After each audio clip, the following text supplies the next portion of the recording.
네, 감사합니다. 아, 아가서 말씀, 나는 왜 불안한 사랑을 하는가라는 제목으로 하나님 말씀 나누도록 하겠습니다. 오늘 이제 아가서 말씀을 나누다 보니까 이제 전체적인 개론도 좀 나누고 해야 돼서 미리 이제 경고라고 할까요? 좀 말씀을 드리면 좀 오늘 설교가 좀 길 수 있습니다. 그러니까 좀 이렇게 지루해하지 마시고 그래도 좀 이렇게 집중하셔서 오늘 설교 잘 들으시면 좋겠습니다. 우리가 2025년 에스더서로 시작해서 지난주에 다 마쳤습니다. 오늘은 이제 아가서를 한번 살펴보려고 하는데 아마 이 아가서 설교는 대단히 생소하실 겁니다. 목회자들이 거의 설교하지 않는 성경인데 여기에 몇 가지 이유가 있죠. 아가서는 시편처럼 음율이 있는 노래인데요. 그런데 노래하는 대상의 차이가 좀 있어요. 시편은 하나님이죠. 하나님을 찬양하거나 하나님께 간구하는 기도가 기록되어 있습니다. 그런데 아가서는 솔로몬의 사랑 이야기를 기록하고 있어요. 노래의 대상이 사랑하는 연인입니다. 그래서 아가서도 이 에스더서처럼 하나님이라고 하는 단어가 거의 나오지 않습니다. 가끔 이제 여호와라고 하는 단어가 한 번 등장할 뿐입니다. 그래도 에스더서는요, 그래도 이게 이스라엘 공동체의 구원 이야기를 기록하고 있잖아요. 그런데 아가서는 솔로몬의 개인적인 사랑 이야기를 기록하고 있으니 이 초기 성경학자들 중에서는요, 아가서가 도대체 왜 성경에 포함되어 있는지 이해가 안 된다라고 하는 반응도 있었어요. 심지어 이 아가서가 남녀 간의 이 사랑 이야기다 보니까요, 이 내용 중에는 이 19금 표현들이 좀 이렇게 좀 잘 나와요. 여성의 육체나 또는 사랑을 나누는 이 묘사가 이렇게 기록되어 있다 보니까요, 설교자로서는 설교하기가 참 난감하기도 합니다. 그런데 왜 아가서를 설교하는가? 오늘 내용을 묵상하면 묵상할수록 오늘날 그리스도의 신부인 교회를 향한 하나님의 사랑을 또한 생생하게 느낄 수 있는 책이기도 하기 때문입니다. 이 아가서는요, 히브리어로 쉬르 하쉬림이라고 부르거든요. 근데 그 뜻이 뭐냐면 노래 중에 노래다라고 하는 뜻이에요. 그러니까 가장 아름다운 노래다. 그래서 우리 한자어인 아가라는 단어도요, 바로 그런 뜻이 담겨져 있어요. 가장 아름다운 노래. 열왕기상 4장 32절에 보면요, 이 솔로몬이요 3,000개의 잠언을 만들고요 기록했고 1,005개의 노래를 지었다고 기록하고 있거든요. 그런데 그 1,005개의 노래 중에 지금까지 유일하게 남아있는 노래가 바로 이 아가서입니다. 아가서는요, 크게 세 부분으로 이렇게 좀 나뉘거든요. 1장부터 3장 5절까지는요, 사랑이 시작되는 남녀의 이제 사랑 연애 단계예요. 그리고 3장 6절부터 5장 1절까지는요, 서로 이렇게 결합하는 혼인 이야기를 기록하고 있고요. 마지막 5장 2절에서 8장 14절은 사랑이 더욱 깊어지고 완성되는 그 이야기를 기록하고 있습니다. 여러분, 우리도 그렇죠. 이 남녀가 연애할 때 이 가슴 설레는 사랑을 하지 않습니까? 그런데 이 단계는요, 불확실성이 많은 단계예요. 사랑이 뜨겁긴 하지만 이 사랑이 언제까지 지속될까? 이 사람이 평생 내가 함께할 배우자인가? 이 마음은 뜨거운데요, 마음 한켠에는 불안이 존재하는 단계. 그 단계가 연애 초기의 단계 아닙니까? 그러다가 배우자라는 확신을 가지고 결혼을 합니다. 우리는 결혼을 흔히 사랑의 완성이라고 생각을 해요. 그런데 여러분, 정말 그래요? 결혼 생활을 해보면 결혼은요, 완성이 아니라 처음부터 다시 시작하는 것 같아요. 뜨거운 감정이 사라지는 시기입니다. 이때 서로에게 이 실망을 많이 하는 시기이기도 하죠. 왜 연애 때처럼 가슴이 설레지 않는지, 그 부분에 대한 실망을 느끼시는 분들도 꽤 있는 것 같아요. 그 가수 이효리 씨가 TV에 나와서 그런 말 한 적 있어요. 지금의 배우자를 만나서 결혼을 고민할 때 가장 걱정됐던 부분이 뭐냐 그랬더니 그분이 그래요. 남편은 괜찮은데 믿을 만한데 자기가 바람이 날까 봐 자기 마음이 변할 것이 가장 두려웠다는 거예요. 우리가 사랑에 대해 흔히 착각하는 점 중 하나가 사랑을 낭만적인 감정이라고 생각한다는 겁니다. 그러나 상대에 대한 호감이나 좋은 감정은 사랑의 한 부분이지 그것이 전부가 아니죠. 카이스트에서 뇌과학을 가르치는 정재승 교수라는 분이 계시거든요. 우리가 사랑에 빠졌을 때 우리 뇌에서요, 그 세로토닌, 그 다음에 도파민 같은 이 행복감을 느끼는 신경물질이 나온답니다. 이때 뇌를 촬영하면요, 마치 그 도박 중독에 빠진 사람과 비슷한 부분들이 활성화된대요. 그래서 사랑에 빠지면요, 일하다가도 사랑하는 사람이 떠오르죠. 그래서 왜 TV에 보면 옛날 그 드라마 같은 거 보면 달을 이렇게 쳐다보면 어때요? 달에 사랑하는 연인의 얼굴이 막 떠오르죠. 여러분 다들 그런 경험 있으시죠? 네. 저만 사랑했나요? 그러니까 막 떠올라요. 막 보고 싶고, 그렇죠? 그래서 옛날에 그런 노래도 있었잖아요. 보고 있어도 보고 싶은, 그죠? 보고 있어도 보고 싶은 거예요. 그런 설레는 감정이 있어요. 하루 종일 감정이 들떠 있고요. 그렇죠? 그런데 이것이 지속되는 기간이요, 최대 정말 길으면 3년이래요. 그러면 여러분 사랑은 끝나는 건가요? 그런 설렘이 없으면? 그렇지 않답니다.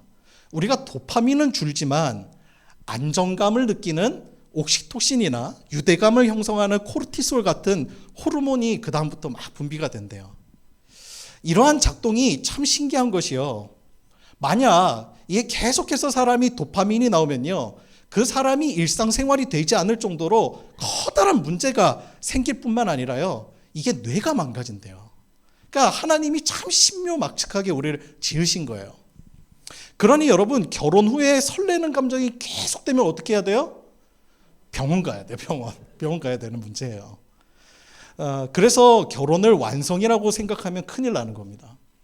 사회에서 받는 스트레스나 욕구, 불만을 결혼 생활을 통해 해소하고 거기서부터 내가 행복감을 찾겠다고 생각하면 그것이 엄청난 갈등을 초래하는 문제가 된다는 거예요. 결혼은 성숙한 사랑의 시작인 거죠. 그 프랑스 정신분석학자인 자크 라캉이라는 사람이 있거든요. 그분이 사랑을 이렇게 정의합니다. 들어보세요. 사랑이란 내가 갖지 않은 것을 상대에게 주는 것이다. 여러분 좀 말이 어렵죠? 그 내가 갖고 있지 않은 것을 준대요. 그럼 내가 갖고 있지 않은 거를 크게 압축하면 두 글자로 뭐라고 표현할 수 있죠? 결핍이에요, 결핍. 그러니까 사랑은요, 서로의 결핍을 드러내고 서로의 결핍을 받아들일 때 형성되는 감정이라는 거예요. 그러니까 여러분, 연애 초기에는요, 자신의 결핍이 상대로부터 채워졌단 말입니다. 그런데 도파민이 사라지고 나면요, 결핍을 채워주던 만족감이 또한 사라져요. 그러니 상대가 변한 것으로 느껴지는 거예요. 상대는 그런데 하나도 변하지 않았어요. 원래 그런 사람이었던 겁니다. 그런데 결혼이 시작되면 바뀌는 거예요. 내 결핍을 배우자가 채워주겠다고 여기면 안 되고, 배우자의 결핍을 내가 받아들이는 과정을 통해 사랑이 성숙해져 가더라는 거예요. 그 유명 그 작사가 중에요, 김이나라고 하는 분이 계시거든요. 그분이 그러더라고요. 그 남편과 결혼하고 나서 그 마음에 들지 않는 부분이 남편이 꼭 양말을 이렇게 뒤집어서 던져놓는 게 그렇게 마음에 안 들었대요. 그런데 자기가 그걸 가지고요, 남편에게 아무 말도 하지 않았대요. 왜 그랬냐 봤더니 자신의 허술함이 남편보다 훨씬 많다는 걸 알기 때문이었대요. 그래서 말해봤자 자기가 이게 잃을 게 더 많은 거예요. 그래서 어느 순간부터는요, 남편의 양말을 볼 때마다 자신의 허물과 결핍을 지적하지 않는 그 남편이 오히려 고맙게 느껴지더래요. 여러분, 아가서에서는요, 이러한 우리의 모습들이 다 담겨져 있는 책입니다. 사랑하면서 겪게 되는 갈등, 그리고 불안, 또 안정과 확신, 이런 감정들이요, 마치 우리가 하나님을 사랑하면서 겪게 되는 모습과 대단히 닮아 있더라는 거예요. 오늘 우리는요, 먼저 1장을 한번 살펴볼 텐데요. 아가서가 이 혼자 읽기가 대단히 어려운 책이에요. 왜냐하면 남자와 여자, 그리고 이들을 바라보는 제3자가 있거든요. 그 대사가요, 막 섞여 있습니다. 그런데 이게 우리가 우리말 성경으로 읽게 되면요, 이게 누구의 말인지를 잘 몰라요. 그래서 자칫하면요, 잘못 해석할 수가 있어요. 그래서 아가서를 여러분 잘 읽기 위해서는요, 제가 추천드릴게요. 새 번역본을 읽으세요. 새 번역본에는요, 누가 대화하는 건지 그 앞에 남자, 여자 이렇게 표기가 되어 있어요. 친구들 이런 식으로. 그래서 새 번역본으로 읽을 걸 추천합니다. 자, 그러면 먼저 우리 1절에서부터 한 3절을 같이 보실까요? 1절에서부터 3절까지 우리 다 같이 한 목소리로 한번 읽어봅니다. 시작. 솔로몬의 아가라, 내게 입맞추기를 원하니 내 사랑이 포도주보다 나음이로구나. 내 기름이 향기로워 아름답고 내 이름이 쏟은 향기름 같으므로 처녀들이 너를 사랑하는구나. 아멘. 자, 여러분, 이 대사 누구의 대사 같으세요? 솔로몬 대사 같죠? 그러니까 다들 이렇게 보신다는 거예요. 그러니까 솔로몬의 아가라 이렇게 시작하니까 이 얘기가 솔로몬의 이제 대사로 시작한다고 생각을 해요. 그런데요, 2절과 3절에 나오는 대사는요, 이 솔로몬이 사랑하는 여인인 술람미 여인의 대사예요. 이것을 제가 새 번역본으로 읽어드릴게요. 그걸 들으면요, 아마 이해 확 되실 거예요. 나에게 입맞춰 주세요. 숨막힐 듯한 임의 입술로. 임의 사랑은 포도주보다 더 달콤합니다. 임에게서 풍기는 향긋한 내음. 사람들은 임을 쏟아지는 향기름이라고 부릅니다. 그러기에 아가씨들이 임을 사랑합니다. 그죠? 이제 이해가 좀 되시죠? 자, 아가서의 첫 대사는 이 술람미 여인의 간구로 시작이 돼요. 그 간구가 뭐예요? 입 맞춰 달라는 거예요. 여러분, 입 맞춰 달라고 요청하는 여인의 심리가 뭐죠? 그 사랑을 확인받고 싶은 거잖아요. 나를 좀 사랑하는지 좀 확인받고 싶어요. 그런데 이 술람미 여인의 심리에는 이 불안이 내재되어 있는 거예요. 불안. 3절 한번 보실까요? 3절에 보면 내 기름이 향기로워 아름답고 내 이름이 쏟은 향기름 같으므로 처녀들이 너를 사랑하는구나. 여러분, 옛날에 우리가 잘생긴 남자 배우 대표하면 누굴 꼽아요? 장동건, 그죠? 그럼 이제 옛날 사람인 거예요. 요즘은요, 차은우를 꼽더라고요. 차은우. 얼마나 잘생겼는지 몰라요. 여러분 한번 생각해봐요. 우리 상상이라도 한번 해봅시다. 차은우 씨가 나를 사랑해요. 상상만 해도 좋죠. 아니, 여러분이 솔로라고 생각하고요. 생각하면 얼마나 기분이 좋아요. 그런데 동시에요, 불안을 느껴요. 왜 그럴까요? 차은우를 좋아하는 여자들이 지천에 깔렸으니까요. 그렇죠? 그러니까 3절이 바로 그런 표현이에요. 솔로몬이 지금 술람미 여인을 사랑한다고 말해요. 그런데 솔로몬에게는요, 이미 아내가요 140명이 있는 상태예요. 자, 아가서 6장 8절, 여러분 성경책 있죠? 6장 8절 한번 보실까요? 제가 읽어드릴게요. 없는 분들은 잘 들어보세요. 왕비가 60명이요 후궁이 80명이요 시녀가 무수하되. 어마무시하죠? 그죠? 그런데 이것도요, 아마 솔로몬이 나라를 다스리던 초기 기록 같아요. 왜냐하면 후기가 되면요, 훨씬 더 많아지거든요. 그 열왕기상 11장 3절에 보면요, 이 솔로몬의 후궁이 700명, 그리고 첩이 300명이라고 말해요. 그러니까 1000명이 넘는 거예요. 그러니까 물론 이 1000이라고 하는 숫자가요, 당시에 무수히 많다라고 하는 상징적인 그런 표현일 수도 있지만, 이 아가서의 기록과는 상당히 차이가 많은 것은 사실이에요. 그러면 여러분, 솔로몬은 왜 이렇게 많은 아내가 있었을까요? 이유가 뭐죠? 솔로몬이 유독 이 여인을 좋아해서일까요? 그게 아니라요, 솔로몬의 결혼은요, 이 정치적이고 외교적인 안정을 위해서 정략 결혼들이 되게 많았어요. 주변 국가들의 공주들이랑. 결혼을 한 것이죠. 그런데 수많은 아내가 있고 많은 여성들에게 둘러싸여 있지만 지금 솔로몬의 애간장을 태우는 여자는 누구예요? 딱 한 사람밖에 없어요. 술람미 여인이에요. 많은 여인들이 주변에 있어도 그의 애간장을 태우는 사람은 딱 한 사람이라는 거예요. 우리가 그 연인과 헤어진 사람을 위로할 때 그런 말 많이 하잖아요. 야, 세상에 여자가 반이고 남자가 반이다. 그죠? 그런데 그 시련을 당한 당사자에게는요, 그 말이 전혀 위로가 안 돼요. 왜 그래요? 내가 지금 사랑하는 놈은 그 놈 하나뿐이에요. 그죠? 세상에 놈들이 많아도 그 놈이 아니잖아요. 그죠? 그러니까 마음에 위로가 안 되는 거예요. 지금 솔로몬의 심장을 뛰게 하는 사람은 딱 한 사람뿐이에요. 바로 이 술람미 여인이죠. 그런데 술람미 여인의 입장에서 한번 생각해 보자고요. 한 나라의 왕이에요. 이스라엘 역사상 가장 강력한 왕국을 이룬 사람입니다. 재물도 많고 지혜도 있고 권세도 있어요. 주변 국가에서 솔로몬과 정략 결혼하려고 아주 기품 있는 여성들이 줄을 섰어요. 그런데 그 왕이 저 수넴이라고 하는 그 시골 포도원에서 일하는 여인, 자신을, 그런 포도원지기인 자신을 사랑한다고 말하는 거예요. 여러분, 엄청 로맨틱하죠? 어떻게 보면 완전히 신데렐라예요, 신데렐라. 그런데 한번 생각해 보세요. 그런 왕의 프로포즈에 가슴은 뛰겠지만 마음 한켠으로는 불안이 있겠죠. 이게 확신이 안 서는 거예요. 왕의 사랑이 단지 호기심에서 비롯된 건 아닐까? 아름다운 여인들이 많은 왕이 왜 하필 나 같은 사람을 사랑한다고 말할까?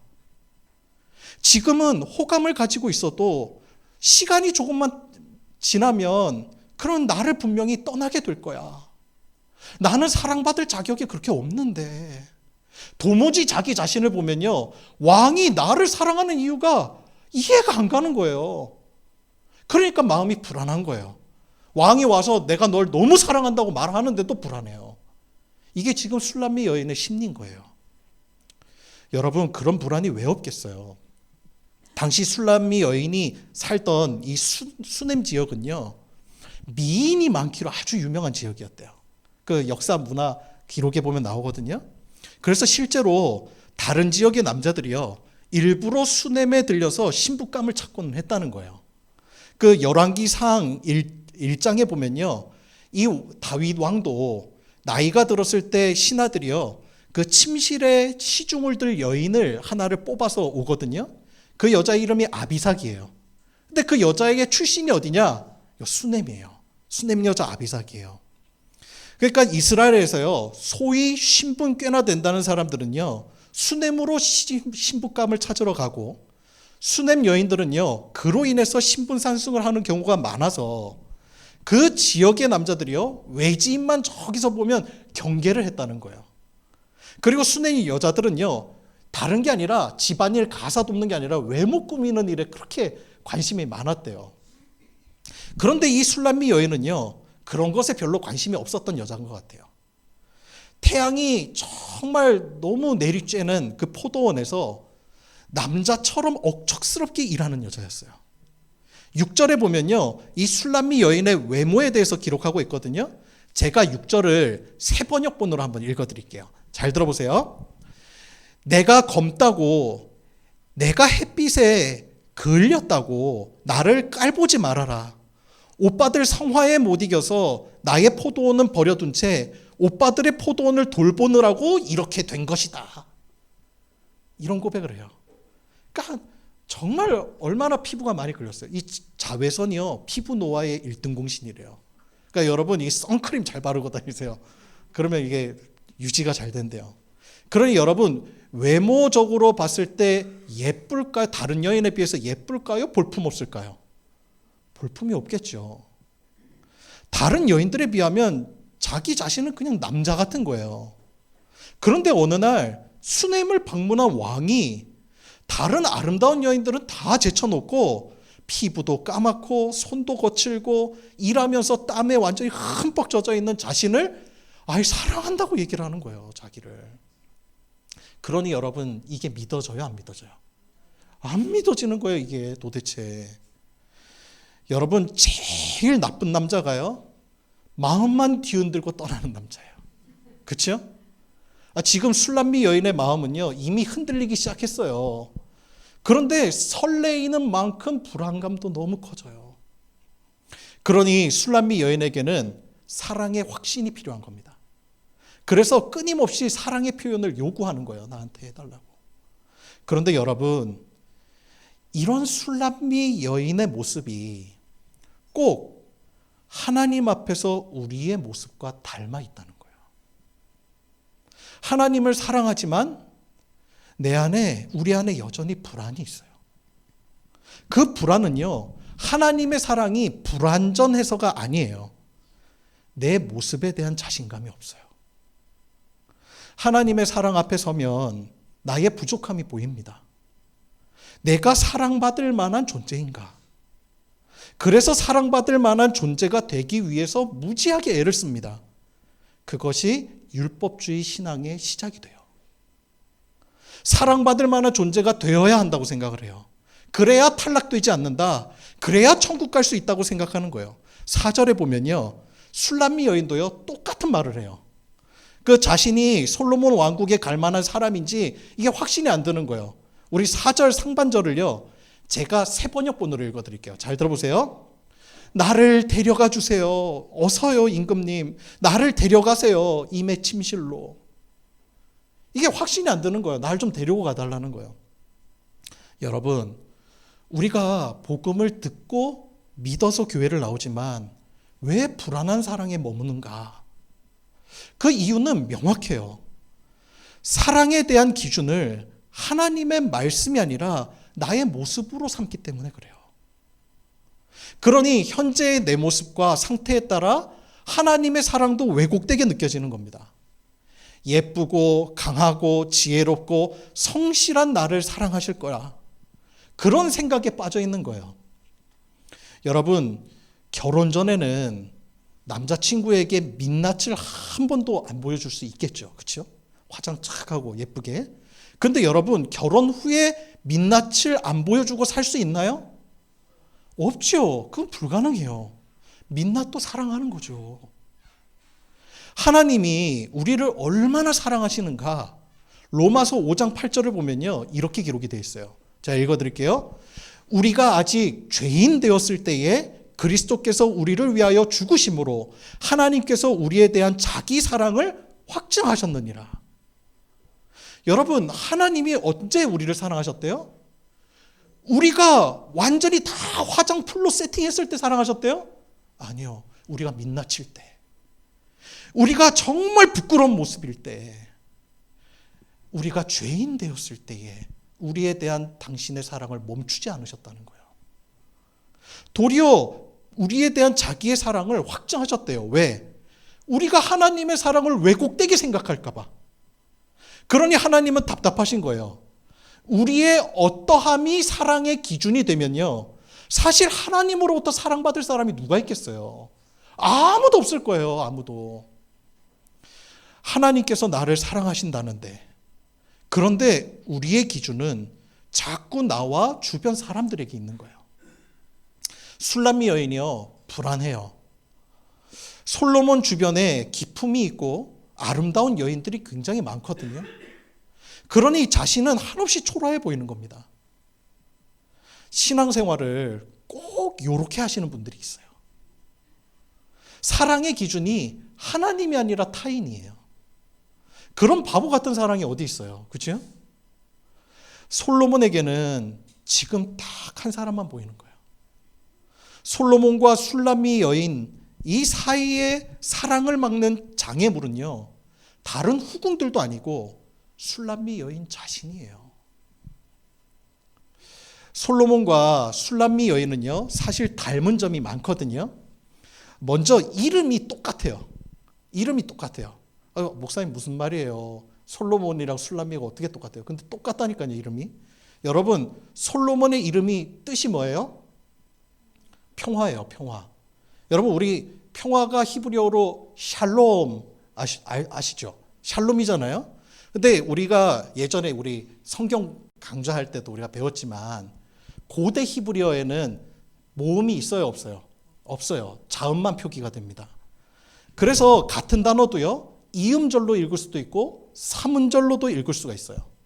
그 예를 들어 우리 그 에서의 별명이죠. 에돔. 그죠? 근데 에돔은요, 신약 시대에는 세음절로 풀어서 불리게 돼요. 그게 바로 이두메이죠. 이두메. 그 이두메의 대표적인 인물이 누구예요? 헤롯. 그러니까 이 에서의 후손이에요. 그래서 이게 헤롯이요, 정통 유대인이 아니라 반쪽짜리 내가 유대인이다라는 열등감 가지고 살았던 사람이에요. 마찬가지로요, 이 샬롬을 남성 명사로 세음절로 풀어 쓴 것이 샬로몬. 그러니까 솔로몬이에요. 그리고 이걸요, 여성 명사로 풀어 쓴 것이 술람미예요. 술람미. 그러니까 둘 다 평화라고 하는 이름을 지금 가지고 있는 사람들이에요. 똑같은 이름끼리 만난 겁니다. 그런데 보세요. 이름은 평화인데 지금 술람미 여인의 상태가 어때요? 평안이 있어요, 없어요? 평안이 없어요. 그 모습을 바라보는 솔로몬에게도 평안이 있어요, 없어요? 없어요. 자, 그러면 이 둘 사이의 평안을 빼앗은 것이 뭐예요? 서로 사랑을 하는데 왜 불안해요?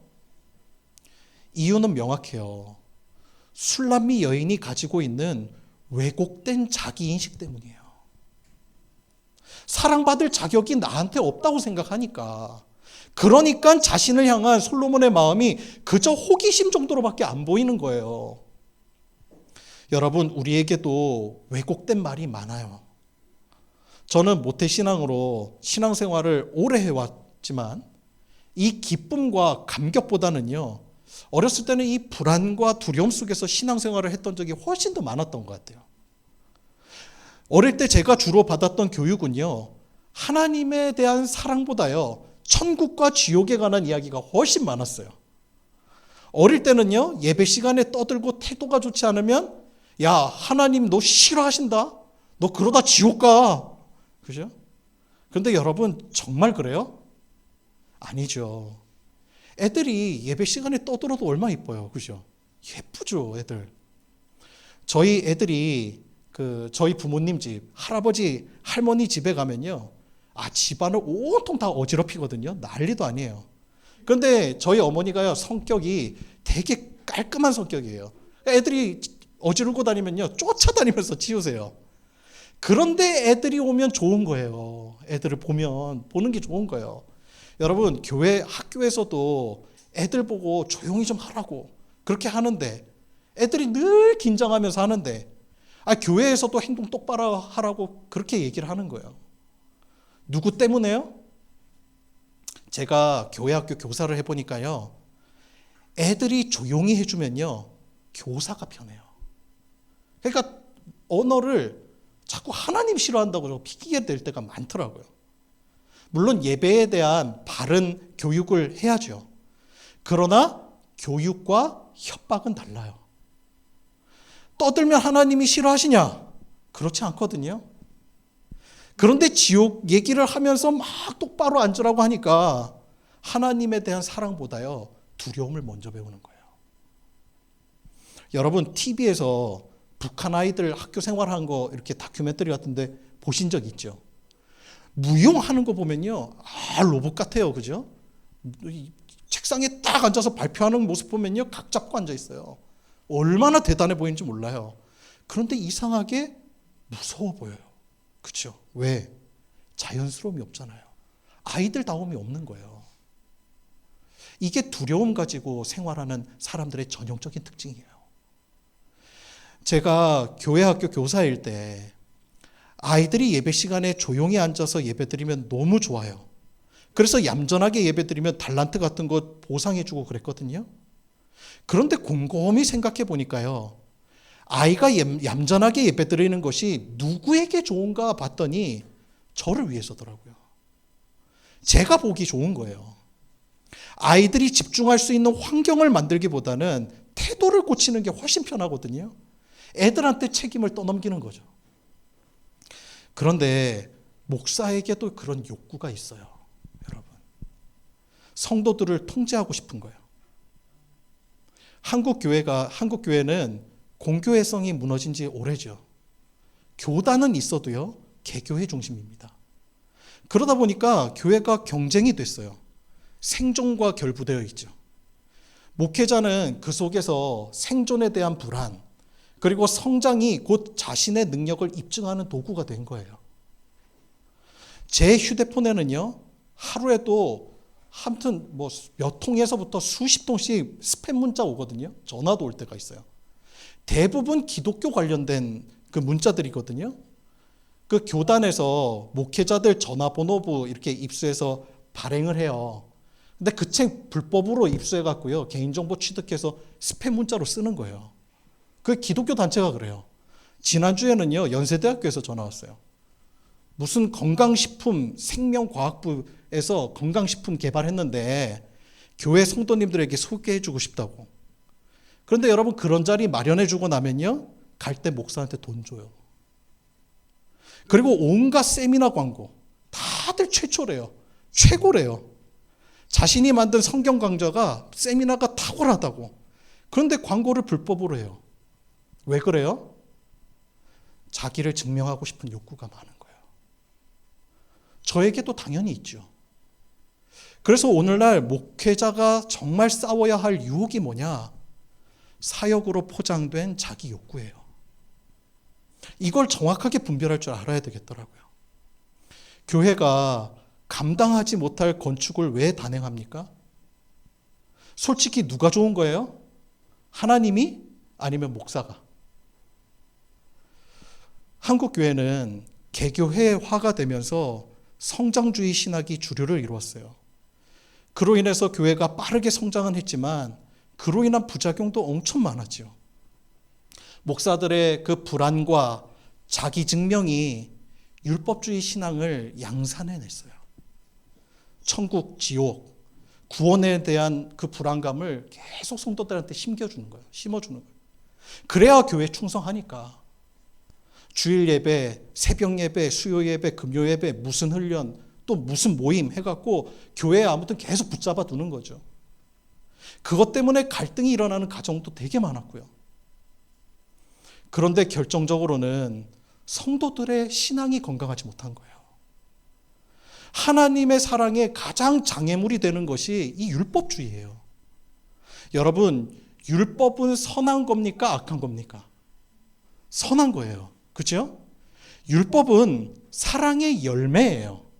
하나님을 사랑하니까 하나님의 기쁜 뜻이 무엇인지를 깨닫고 그의 삶대로 살고 싶은 마음에서 나오는 것이 열매로 나오는 것이 율법이에요. 그러나 율법주의는 다른 거죠. 율법을 통해서 하나님께 사랑을 얻을 수 있다고 믿는 게 율법주의인 거예요. 사랑의 자격이 자기한테 달려있다고 믿는 거예요. 이거 완전히 거꾸로 믿는 거거든요. 그러니 불안한 거예요. 그러니 뭔가 오늘 예배 빠지고 나면 불안해요.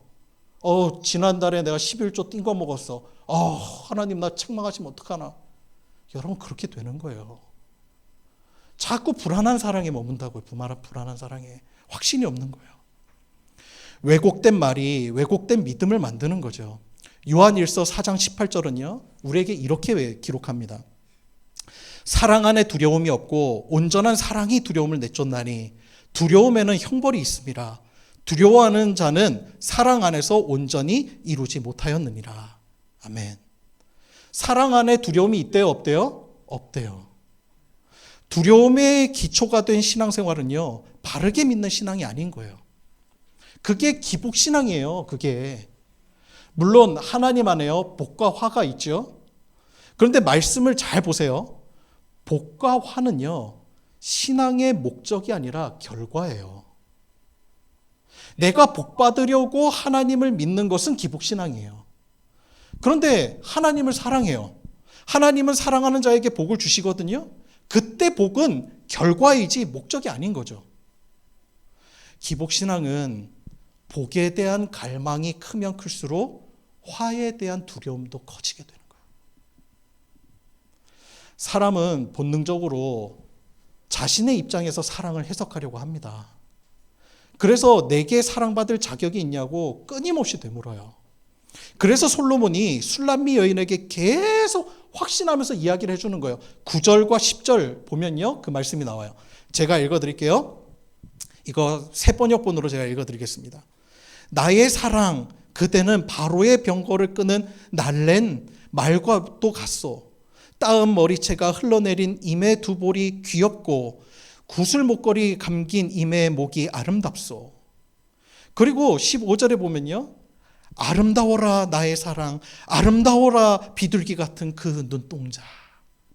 사랑의 세레나데를 계속 불러주는 거예요. 여러분, 불안한 사랑을 잠재우는 것은 결국 하나님의 말씀인 거예요. 확실한 주님의 말씀. 나 자신이 아니라 날 사랑한다고 분명하게 확증하신 그 말씀. 요한복음 3장 16절에 주님이 우리에게 말씀하셨죠. 하나님이 세상을 이처럼 사랑하사 독생자를 주셨으니 이는 그를 믿는 자마다 멸망하지 않고 영생을 얻게 하려 하심이라. 아멘. 아멘이죠. 여기에 여러분 세상이라고 하는 단어에 내 이름을 한번 넣어보세요. 하나님이 인주를 이처럼 사랑하셨는데 어떻게 사랑하셨냐? 그 독생자를 주시기까지 사랑했다는 거예요. 그럼 여러분 여기서 도대체 뭐가 더 필요해요? 무슨 확증이 더 필요하냐고요? 사도 바울은요, 율법주의자였어요. 하나님의 사랑 받을 자격이 자신에게 있다고 믿었어요. 그랬던 그가 하나님을 정말 믿고 나니까 뭐라고 고백해요? 로마서 8장 35절 이하에 보면요, 사도 바울이 이렇게 고백합니다. 누가 우리를 그리스도의 사랑에서 끊으리요? 환난이나 공고나 박해나 기근이나 적신이나 위험이나 칼이랴. 내가 확신하노니 사망이나 생명이나 천사들이나 권세자들이나 현재일이나 장래일이나 능력이나 높음이나 깊음이나 다른 어떤 피조물이라도 우리를 우리 주 예수 그리스도 안에 있는 하나님의 사랑 안에서 끊을 수 없으리라. 아멘. 여러분 여기서요, 하나님의 사랑에서 끊을 수 없다는 말은요, 능동태가 아니라 수동태예요. 하나님의 사랑을 끊고 안 끊고는 나에게 달린 문제가 아니라는 거예요. 여러분, 나에게 달린 문제면 불안하죠. 그런데 뭐라고 고백해요? 하나님의 사랑에서 끊을 수가 없대요. 수동태예요. 우리를 향한 하나님의 사랑이 능동태인 거예요. 우리의 하나님의 사랑이 우리의 어떠함이나 우리의 환경이나 여건에 달린 것이 아니라 하나님의 마음이 그저 우리를 향한다는 거예요. 그래서 그 사랑은 불안하지가 않는 거예요. 우리를 살리는 건요, 결국에 이 말씀을 붙잡는 거예요. 불안한 이 술람미 여인에게 끊임없이 사랑을 고백하는 그 솔로몬의 말, 그것이 두려움을 없애는 거예요. 그 대화 전문가 중에 박재현 대표라는 분이 계시거든요. 이분이 유퀴즈 아시죠? 그 유퀴즈 TV 프로그램에 나와서 어느 부녀의 사연을 이야기를 해주셨어요. 그 아버지가 대기업의 임원이셨는데 이 회사에서도 가정에서도 좀처럼 마음을 잘 표현하지 않는, 겉으로 보면 이렇게 약간 차가우신 그런 분이셨나 봐요. 그 세미나 중에 박재현 대표가 칭찬할 사람 한 명만 생각해 보라는데 그분이 단호하게 없다는 거예요. 그래서 가족들도 없냐? 그랬더니 부끄러운지 없다고 이야기를 하는 거예요. 그러면서 그러면 어렸을 때는 없냐 자녀가? 그랬더니 끝내 이제 부끄럽게 대답하기를 있다고 그렇게 이야기를 하는 거예요.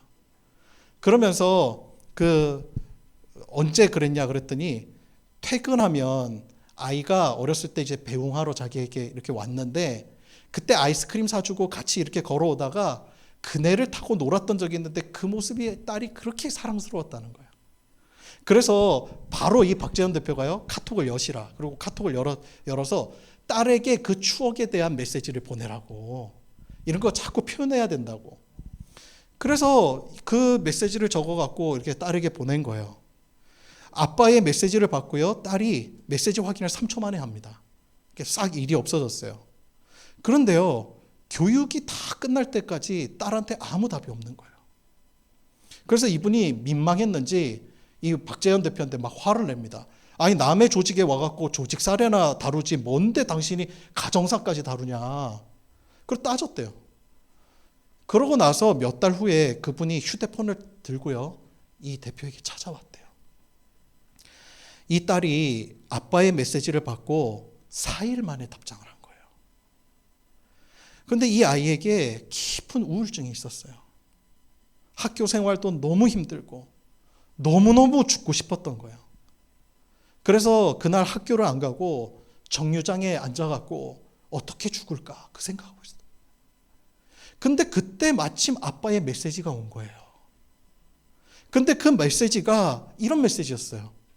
우리 딸 기억나니? 너 아주 어릴 때 아빠 손잡고 그네도 탔었는데 문득 그 생각이 났다. 고맙다. 아빠에게 이런 좋은 추억을 줘서.